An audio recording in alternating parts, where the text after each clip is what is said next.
Persona pudiera decir, eso es una tontería, es una paradoja.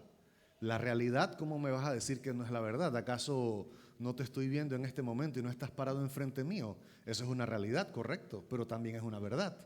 Son cosas que en ese momento coincide, pero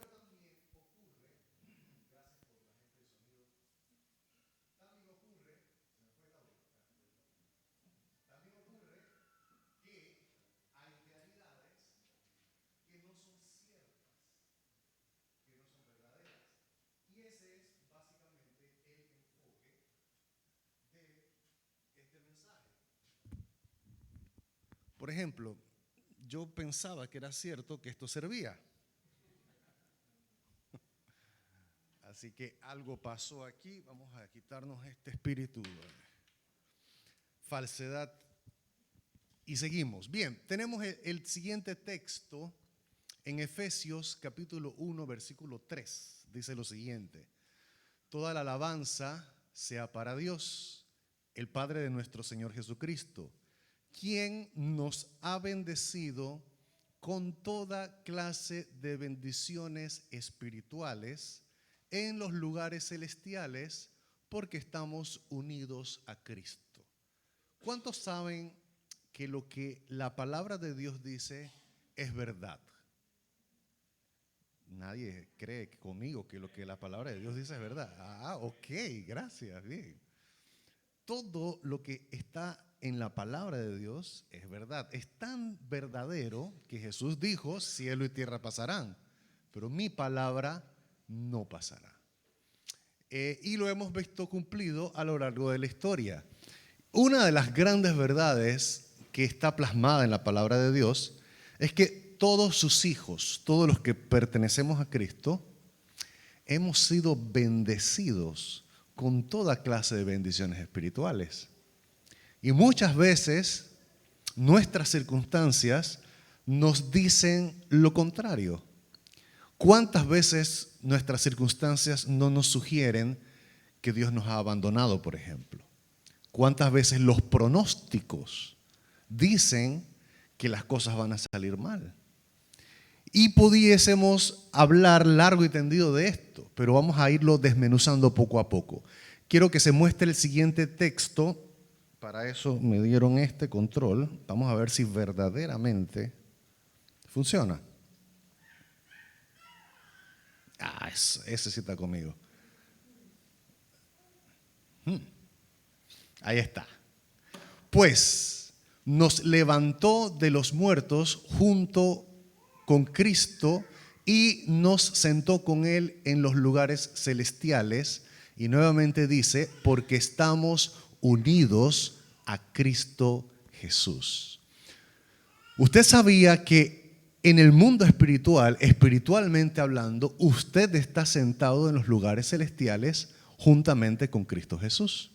Son cosas que es importante tenerlas siempre presentes, porque en la medida en que nosotros tengamos conciencia de estas verdades, en esa medida nosotros podemos ir caminando en victoria. Hay realidades que son engañosas, comenzando por lo siguiente. Las verdades espirituales muchas veces distan de nuestra realidad, y este mensaje vamos a enfocarnos en dos casos en particular. Vamos a traer dos ejemplos para ilustrar este punto. En primer lugar vamos a ver el caso de Josué y luego posteriormente vamos a ver el caso de Gedeón. En el caso de Josué, ¿cuántos se recuerdan los dos espías? Los dos espías tenían la misión por parte de Moisés para el tiempo de la conquista de la tierra prometida, de inspeccionar la tierra prometida. Ellos fueron encomendados para visualizar toda la tierra y todo para establecer la estrategia de conquista de aquel lugar. Sin embargo, habían realidades observables, que habían gigantes y habían gente que iba a ser muy difícil que ellos pudieran conquistar la tierra. Y 10 de esos espías llegaron totalmente aterrorizados por la realidad de que habían gente muy poderosa a los cuales ellos consideraban que no había forma de vencerlos. Entonces, en cuanto a la realidad de que habían gigantes y habían obstáculos importantes, no podíamos desmentirlo, pero no era cierto la interpretación de esa realidad. Es decir, lo que era falso era que ellos iban a hacer imposible que se pudiera conquistar la tierra prometida. Así que ellos llegaron muy negativos y lograron intoxicar a todo el pueblo en contra de Moisés para que murmuraran que no, que para qué nos trajeron hasta acá, que ay, ahora tanto venir por el desierto para que ahora vengamos a morir a manos de estos gigantes, etcétera, etcétera, etcétera. Entonces, Josué y Caleb, dos de los 12 espías, vinieron con una percepción completamente distinta de esta realidad, una interpretación distinta. Ellos decían, bueno, sí, es cierto que hay gigantes, pero la tierra es deliciosa, es apetecible y nosotros podremos contra ellos. Sin embargo, prevaleció el pesimismo, la percepción incorrecta de la realidad y como consecuencia, pues el pueblo de Israel tuvo que esperar mucho tiempo para poder entonces entrar en la tierra prometida. Este es un caso de realidad versus verdad. ¿Cuál era la verdad? La verdad era que Dios les había dicho que iban a conquistar y que esa tierra les pertenecía. Vamos a profundizar un poco más. De esa misma manera ocurrió con Jericó también. En Josué capítulo 6, versículos 2 y 3, el Señor le dice a Josué, te he entregado Jericó a su rey y a todos sus guerreros fuertes. Tú y tus hombres de guerra marcharán alrededor de la ciudad una vez al día durante 6 días. Pero ahora aquí hay algo interesante que me llama la atención, que es una de las cosas más desafiantes en el caminar cristiano. Dios le dice a Josué, observe con detenimiento lo que dice aquí, te he entregado Jericó. No dice te voy a entregar Jericó. Ahora, preguntémonos un momento. Los israelitas todavía eran nómadas. Ellos, o sea, es decir, todavía no habían poseído la ciudad de Jericó como tal. Ellos tenían la promesa de que esa iba a ser la ciudad. Pero lo que Dios le dice es que ya se la había entregado. No sé si me siguen. Te he entregado Jericó. Ahora, estas son las instrucciones. Van a marchar alrededor de la ciudad los 7 días, una vez por día, y en el 7º día marcharán 7 veces y con trompeta y arrasarán con la ciudad, etc. Esas son las instrucciones, eso era lo que iba a pasar. Pero ya estaba determinado que Jericó les pertenecía. Con eso, quiero hacer resaltar lo siguiente. ¿Cuántas promesas de Dios en nuestras vidas que Dios ya nos ha entregado, ya nos pertenece, pero no se han efectuado en la realidad, en nuestra realidad, porque simplemente no hemos actuado, no hemos poseído o no hemos creído que Dios ya nos los ha entregado y que eso nos pertenece? Son situaciones en nuestro diario caminar que nosotros continuamente debemos entender. O le creo a Dios o le creo a mi realidad. O le creo a Dios o le creo a los pronósticos. O le creo a Dios o le creo a mi pesimismo. Y en eso se tambalean nuestras vidas cristianas. Por eso es que la Biblia dice claramente que sin fe es imposible agradar a Dios. No le agradas mucho a Dios cuando no tienes fe, porque lo que tú estás diciendo al no creer, al preferir creer la realidad que lo que Dios dice, es que tú estás diciendo, Señor, lo que tú dices no es cierto. Estás atentando contra la palabra de Dios, contra su propia esencia, contra su propia naturaleza como un Dios creador y que lo que dice siempre es verdad. Tanto es así que Jesús se definió a sí mismo como la verdad. La verdad no es un concepto filosófico. La verdad tiene por definición al mismo Cristo. En una ocasión Jesús dijo, yo soy el camino, yo soy la verdad y yo soy la vida. ¿Quieres la vida? Necesitas a Cristo. ¿Quieres encontrar el camino? Tienes que tener a Cristo. ¿Quieres conocer la verdad? Necesitas a Cristo. Cristo es por definición la verdad. Todo lo que dice, todo lo que sale de la boca de Cristo es verdad. En otra ocasión Jesús dijo, cuando se comparó con Satanás, que él dice que Satanás es el padre de toda mentira. Toda mentira, todo engaño tiene o desciende o proviene de Satanás, porque Cristo dijo que Él es el padre de toda mentira. Entonces, en nosotros está la capacidad de elegir: o creo la mentira, es decir, creo lo que viene de Satanás, o creo la verdad, creo lo que viene de Dios. Por eso es que la realidad es engañosa. Entonces Dios ya le había entregado a Josué Jericó, pero ellos, ¿qué les tocaba hacer? Sencillamente tomar posesión de lo que ya les pertenecía. Es como si yo agarro y yo giro un cheque y se lo doy al pastor Hugo. Ahí tiene un cheque por $1 millón.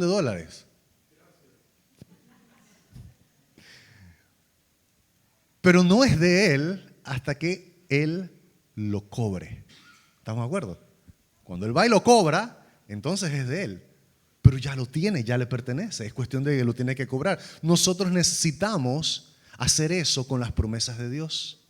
Tenemos que apropiarnos de ellas, caminar creyendo en ellas, mantenernos firmes en esa creencia hasta que se hagan realidad.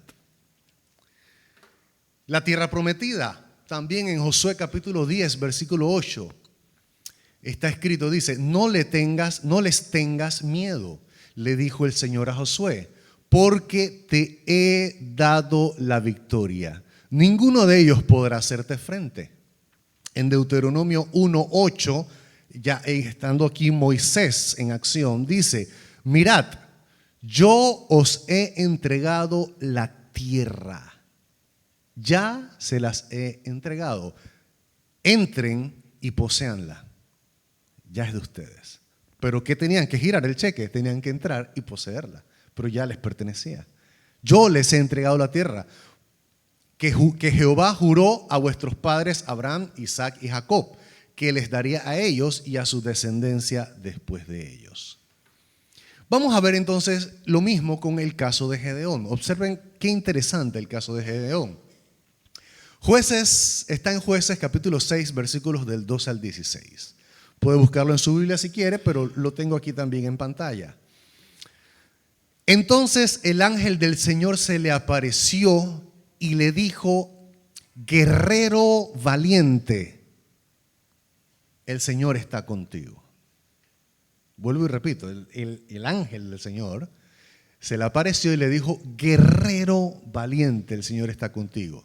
Señor, respondió Gedeón, si el Señor está con nosotros, ¿por qué nos sucede todo esto? ¿Y dónde están todos los milagros que nos contaron nuestros antepasados? ¿Acaso no dijeron, el Señor nos sacó de Egipto, pero ahora el Señor nos ha abandonado y nos entregó en manos de los madianitas? ¿No era una realidad que estaban con las manos en manos de los madianitas? No eran los madianitas que tenían sometido a todo el pueblo de Israel. Esa era una realidad, es correcto. ¿Y cuál fue la conclusión de Gedeón y de prácticamente toda esa generación de los judíos, de los israelitas? Que Dios los había abandonado. Yo les pregunto a ustedes, tratando de asimilar esta parte del mensaje, ¿cuántas veces usted se ha preguntado,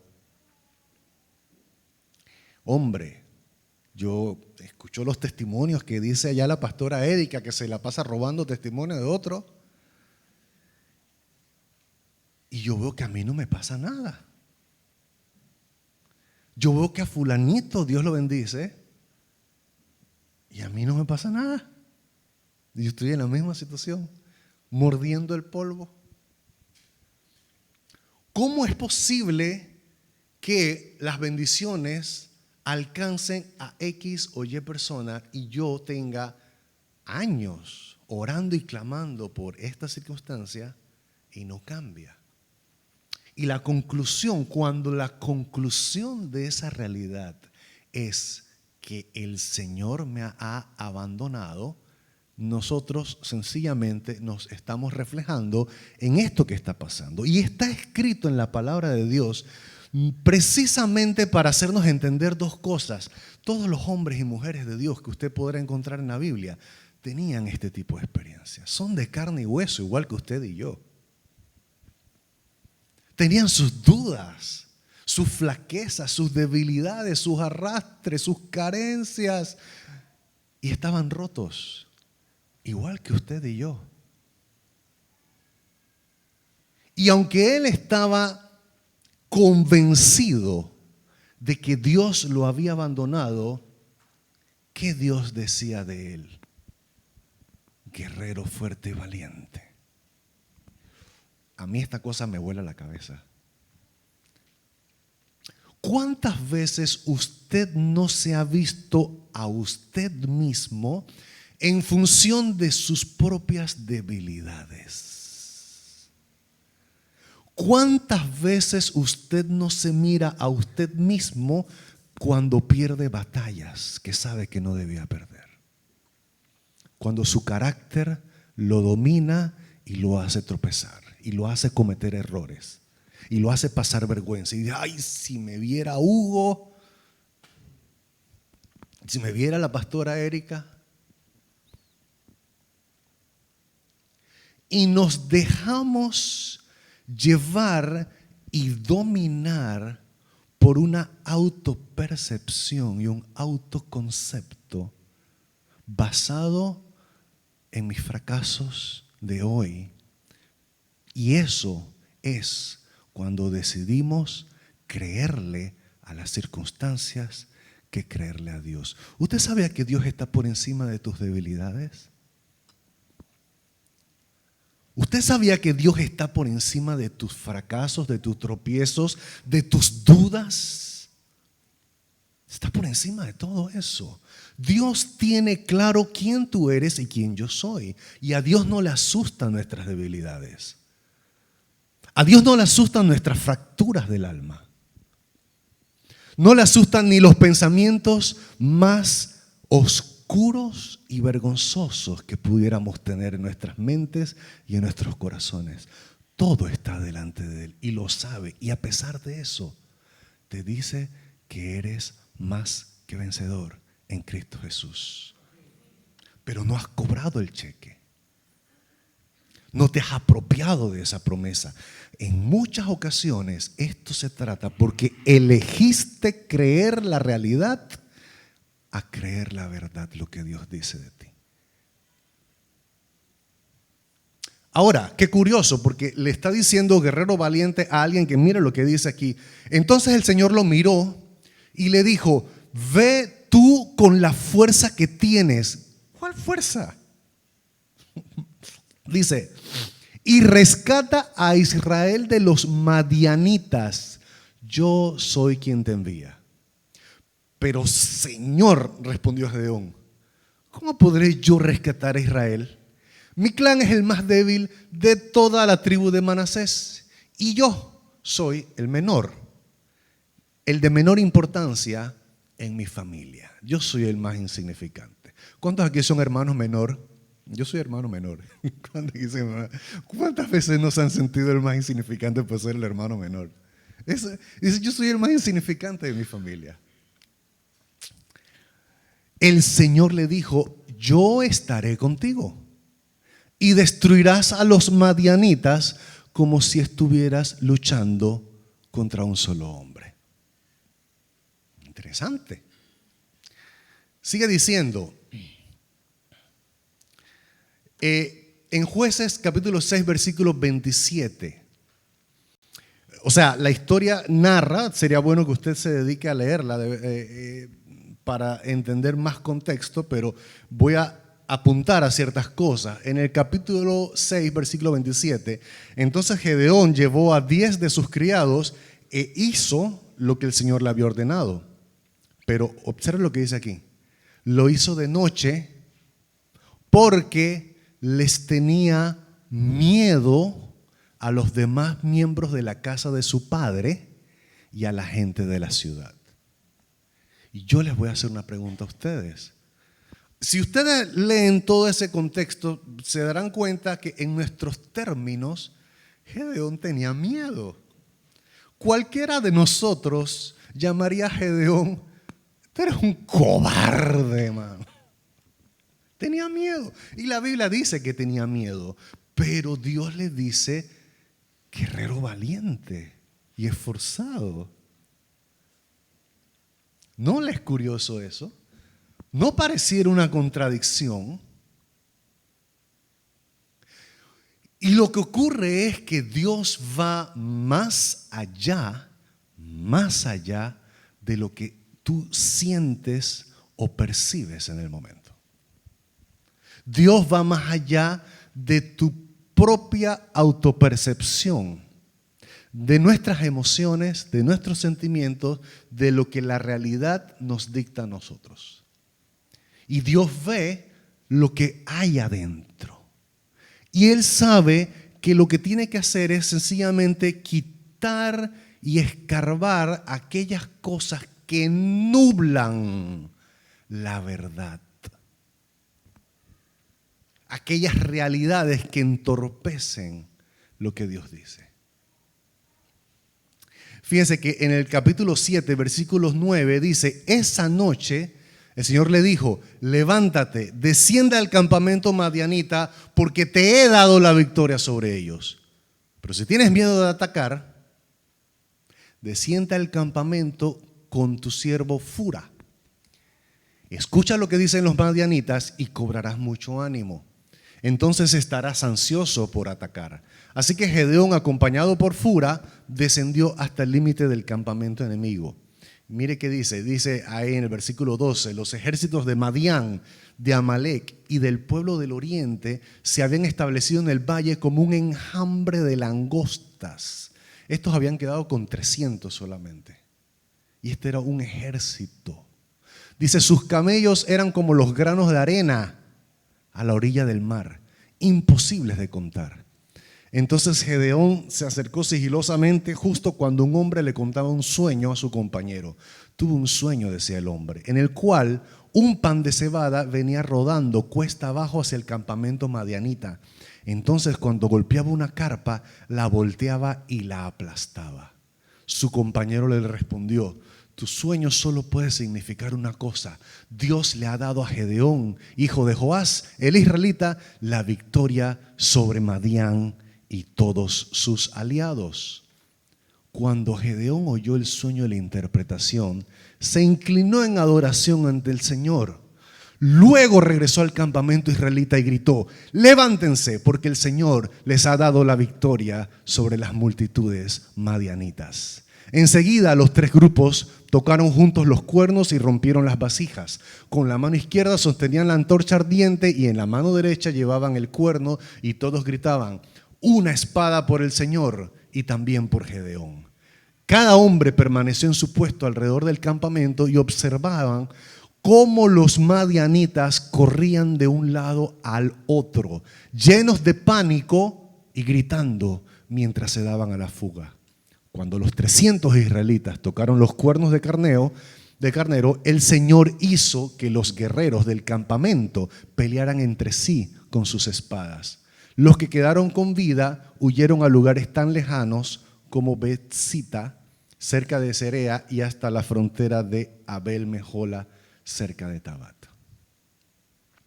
¿Usted sabía que algo interesante que podemos aprender de Gedeón es que con todo y que estaba muerto de miedo, hacía lo que Dios decía que hacía? Oía al Señor y obedecía. Y cada pasito y cada instrucción que Dios le daba, él hacía. ¿Y sabe lo que Dios hizo? En recompensa a su obediencia, Dios lo lleva inclusive a que él enfrente su miedo y sea sanado de su propio miedo. Si tienes miedo, anda a ver al campamento para que tú veas cómo ellos se sienten. Ellos están peor que tú. Están muertos de pánico. Al final, la victoria llega. La victoria va a tocar tus puertas. Pero necesitas caminar en fe, creerle al Señor y mantenerte obedeciendo sus instrucciones una y otra vez. Yo pregunto, ¿cuántos aquí quieren caminar en fe el próximo año? ¿Cuántos quieren caminar y abrazar la verdad de Dios y mantenerse firme creyendo la verdad de Dios independientemente de cómo estén las circunstancias? ¿Cuántos dicen, sabes qué? Hasta aquí, ya, no más, no más, no me voy a volver a dejar llevar por mis sentimientos, por lo que estoy viendo, por la enfermedad, por la crisis, por los problemas, no más. Voy a creerle al Señor. 2025, que sea el año en el que usted y yo le creamos. 2024, es que yo soy medio profeta, ¿no? También el 25, el 24 y el 25. Yo, 2 por 1. Yo voy a caminar de ahora en adelante de acuerdo a lo que el Señor diga y no lo que mi percepción de las circunstancias y de la realidad decida. ¿Cuántos están conmigo y con Gedeón? Digo, con el Señor. Bien. Isaías capítulo 7, tenemos otro ejemplo. Dice, a la corte real de Judá había llegado la siguiente noticia: Aram se ha aliado con Israel en contra de nosotros. Por eso el corazón del rey y el de su pueblo temblaron de miedo, como tiemblan los árboles en medio de una tormenta. Pero esto dice el Señor soberano: esta invasión nunca sucederá, nunca se llevará a cabo. Ya Dios dijo, ya, se acabó. Hasta ahí debe llegar el miedo. Pero fíjense la segunda parte del versículo 9, muy importante. Dice, a menos que ustedes tengan una fe firme, no puedo hacer que permanezcan firmes. Esto lo dice el Señor. Si ustedes no tienen una fe firme, no puedo hacer que permanezca firme. La fe es lo que va a determinar tu victoria o tu derrota. La fe es lo que va a determinar el éxito de tu caminar con Dios y de tu vida espiritual o tus continuas derrotas vez tras vez. Y si dependes de las emociones, vas a depender de que cuando te sientes bien estarás bien con Dios y cuando te sientes mal, Dios te abandonó. No podemos ser cristianos de mantequilla. Con un poquito de sol y se derriten. Tenemos que aprender a ver las crisis, las circunstancias, el dolor, la enfermedad, manteniendo una fe firme. Porque si no tienen una fe firme, Dios no va a hacer que tú te permanezcas firme. Esa es tu parte de la batalla. Él hizo todo. Murió en la cruz, te redimió, te ha bendecido con toda clase de bendiciones espirituales y ya más no puede hacer. Ya lo hizo todo por ti. Tú tienes que apropiarte. Yo tengo que apropiarme de las promesas de Dios para nosotros. Y vamos a ver, cuando la Biblia dice toda clase de bendiciones espirituales, vamos a ver una por una a qué se refiere. Dice, en primer lugar, la palabra de Dios dice que somos más que vencedores en Cristo Jesús. Pero hay muchos creyentes que se sienten más que perdedores y más que derrotados. Y que su caminar es de derrota. inclusive andan arrastrando y con la mirada abajo y de crisis en crisis, de circunstancia en circunstancia, cuando todo es cuestión de apropiarse. Dice la Biblia, dice Dios, no es que nos los estamos inventando. Es la palabra de Dios. La palabra de Dios creó los cielos y la tierra y todo el universo que existe. Su palabra es verdad y se cumple a la letra. Somos más que vencedores en Cristo Jesús y tenemos que aprender a vernos así.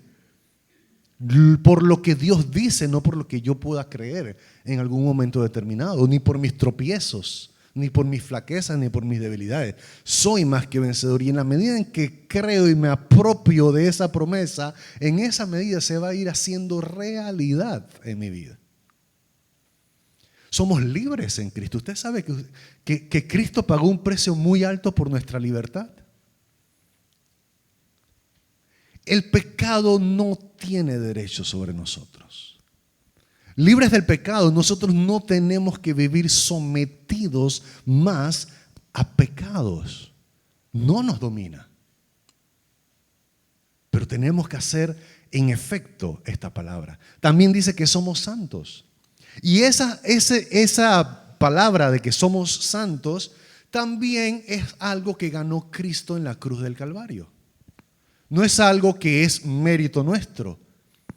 Al Cristo morir en la cruz, su sangre nos limpia de todo pecado y nuestro Dios nos mira con agrado. Yo quiero preguntar algo. ¿Usted sabe que cuando Dios te mira, Él sonríe? ¿Sabes que Dios te mira con agrado? ¿Por qué te sientes muchas veces que no es así? ¿Tú sabes que Él reconcilió al género humano con Él cuando Cristo murió en la cruz? El saldo de nuestros pecados fue completamente saldado, valga la redundancia. Lo que debíamos se pagó y Dios te mira con agrado. Acepta el abrazo de Dios, acepta las sonrisas de Dios, acepta su misericordia y aférrate a su perdón y deja de estar escuchando la mentira de Satanás. La Biblia dice que Satanás es el acusador de los hermanos. La Biblia enseña que Satanás está de día y de noche acusándonos. Acusándonos delante de Dios. Bombardeando tu mente con acusaciones. ¿Viste? Mira lo que acabas de hacer. Tú eres un hipócrita. Tú eres una falsa. ¿Tú qué haces en la iglesia? Mira cómo se te sale el cobre tan fácilmente. ¿Qué vamos? Déjate de hipocresías. Esa vocecita que te acusa por todos los errorcitos que tú cometes, no viene de Dios.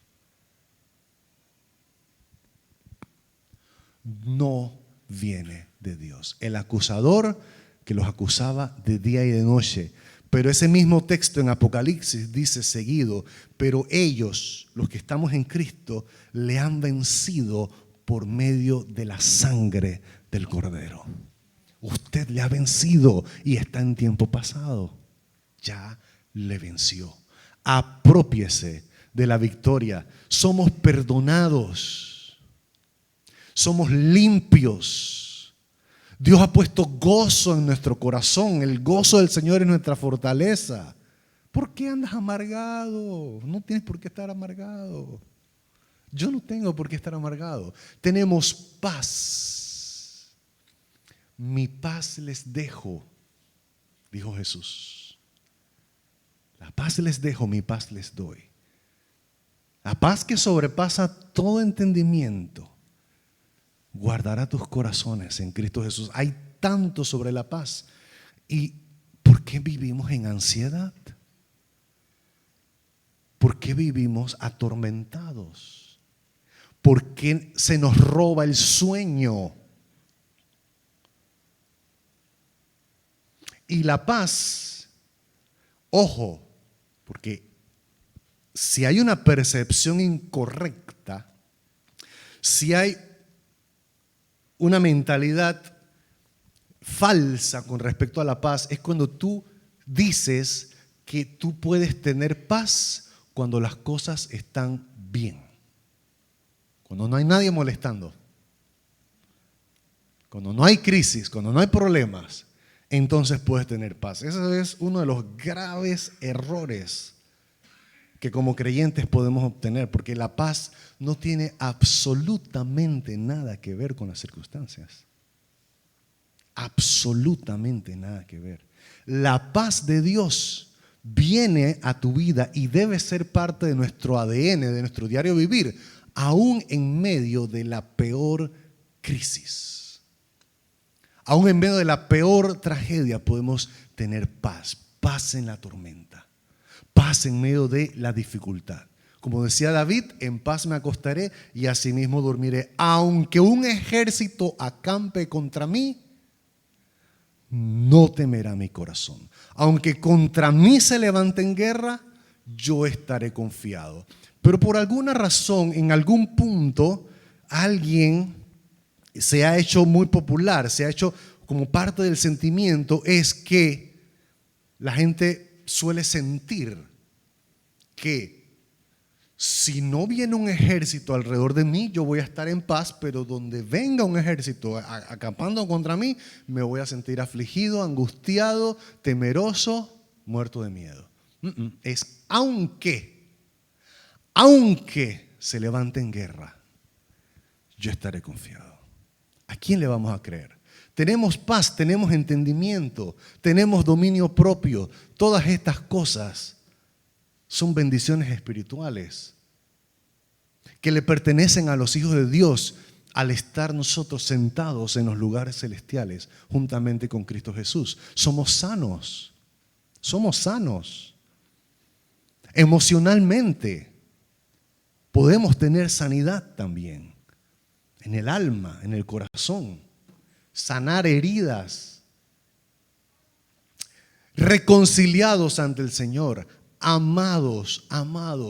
¿Cuánta gente no se siente amada por Dios?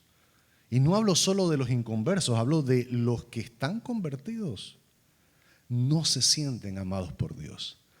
Dios nos mira con agrado, nos protege, es nuestro escudo. Usted no debe temer al malo, al ladrón, a los acechos.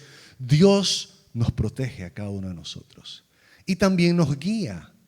Mucha gente se siente, pero dice, a veces yo no sé ni qué hacer.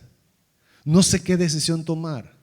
Si hago esto o hago lo otro. Dios nos guía. Nos dio a su Espíritu Santo para guiarnos en medio de las circunstancias. El tema es que hay que aprender a escuchar a Dios en primer lugar. Y en segundo lugar, hay veces que hay que esperar la respuesta de Dios. Y esa espera toma tiempo muchas veces, porque Dios te va a dar respuesta, pero quiere que estés ahí tranquilito, bien portadito, escuchando, atento para cuando viene la respuesta del Señor. ¿Cuántos dicen amén? Amén. Entonces,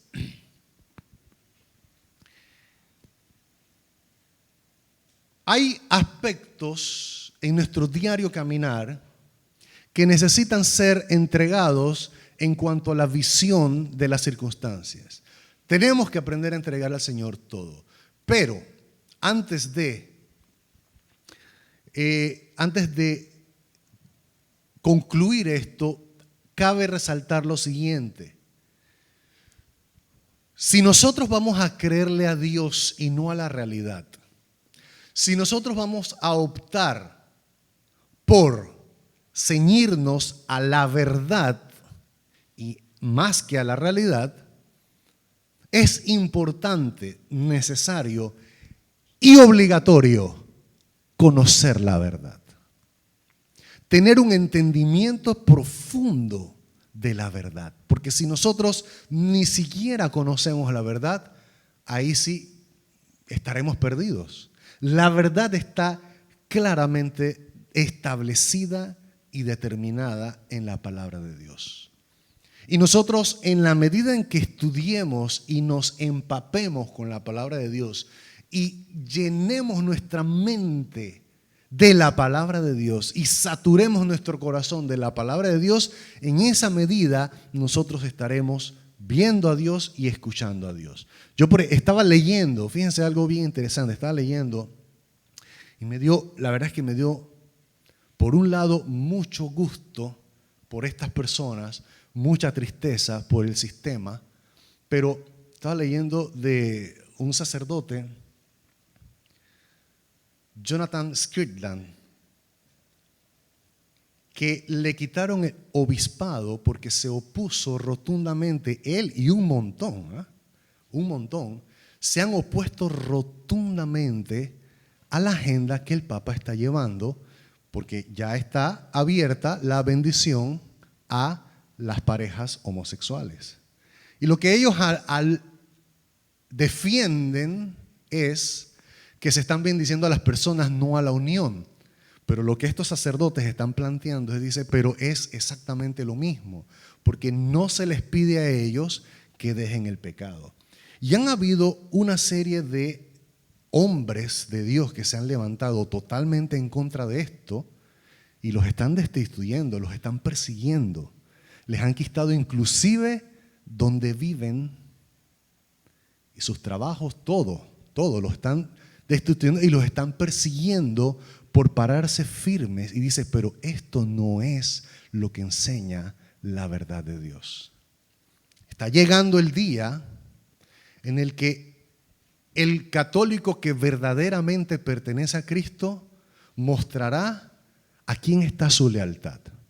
Si su lealtad está con Cristo y con Dios, se someterá a lo que Cristo dice. Sin embargo, si su lealtad está al sistema, a lo que el Papa dice, entonces, pues está en libertad de hacerlo, pero se quedará en evidencia quién pertenece a Cristo y quién no pertenece a Cristo. ¿Quién es tu verdadero Señor? Y por eso es de vital importancia, mis queridos hermanos, que todos nosotros, de manera independiente, de manera individual, bebamos del Espíritu Santo y de su guianza y comamos la palabra de Dios, porque es la palabra de Dios nuestra guía. Es nuestra guía. Nadie podrá tener una excusa de que no, es que mi líder espiritual me metió por mal camino. Pues, lee la Biblia, entiende la verdad, conoce a Dios y podrás determinar cuando alguien te habla de parte de Dios y cuando alguien no te habla de parte de Dios. En Hechos se narra a los cristianos de Berea.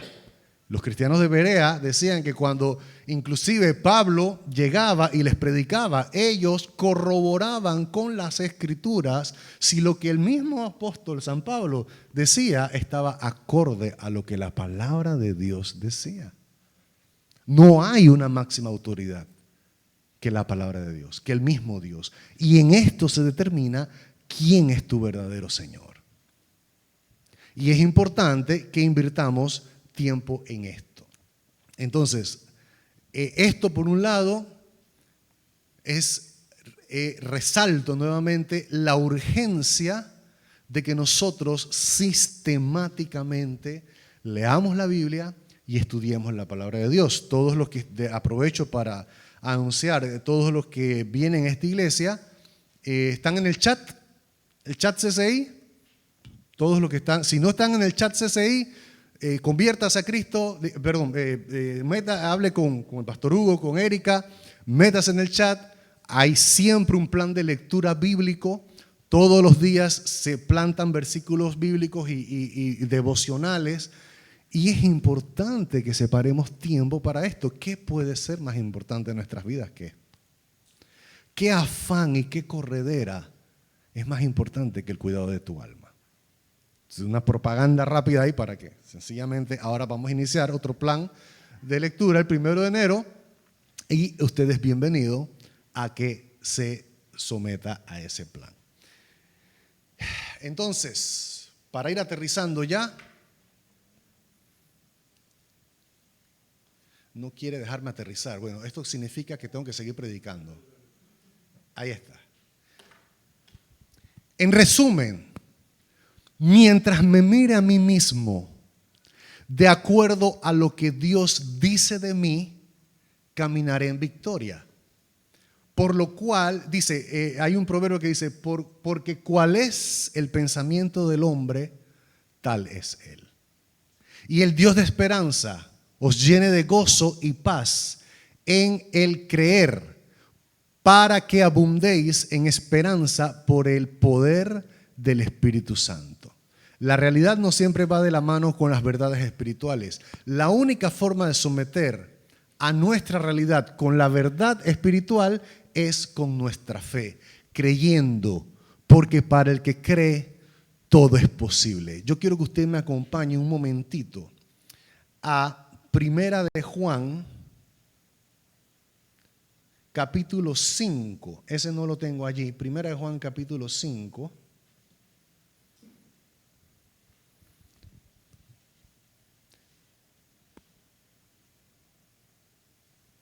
Versículo 4. Primera de Juan 5, 4. Dice, pues todo hijo de Dios vence a este mundo de maldad y logramos esa victoria por medio de nuestra fe. Vuelvo y repito, todo hijo de Dios vence a este mundo de maldad y logramos esa victoria por medio de nuestra fe. No hay lugar para que usted piense o sienta que usted no puede vencer. No hay lugar a eso. Si usted es hijo de Dios, usted vence al mundo y lo va a lograr única y exclusivamente si usted lo cree. ¿Amén a eso? ¿Estamos de acuerdo? ¿Y quién puede ganar esta batalla contra el mundo? Únicamente los que creen que Jesús es el Hijo de Dios. Verdaderamente y en esencia, todos aquellos que creemos que Jesús es el Hijo de Dios, debemos manifestar nuestra fe, creyendo que vamos a vencer y que estamos venciendo a este mundo. Y con esta palabra les dejo. Pónganse de pie.